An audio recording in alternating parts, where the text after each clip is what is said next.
te gusta escribir, escribe. Sí, lo hago desde pequeño, pero solo para mí. Y Si te atreves, precisamente escribes, escribir estudia, yo esta voy a por historia ha más. llevado a Cariñena Vino del Mar a estar nominada en 12 categorías de los premios Simón. Habla de un joven que deja atrás su tierra, de cambios, Sí, yo creo que amor he y vivido amistad. mucho, pero ahora ando un poco perdido. Le sigue con 10 nominaciones en trámite. Este corto, rodado en la Aljafería, nos descubre los laberintos de la burocracia a lo largo de la historia en clave cómica. Ojalá, mucho mejor ahora, ¿no? El relato de una repartidora que pedalea contrarreloj para entregar un pedido sirve a Ryder para hablar de la xenofobia o la precariedad laboral y llevarse 9 nominaciones, en unos premios a los que se han presentado medio centenar de trabajos.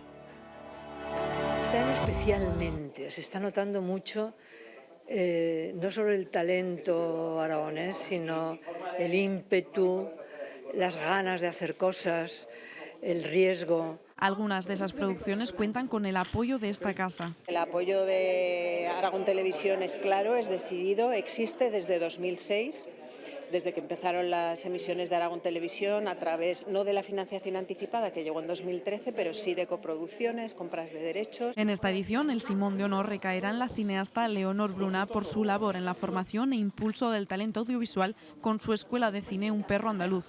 Conoceremos al resto de ganadores el próximo 5 de mayo. Celebraremos el encuentro de nominados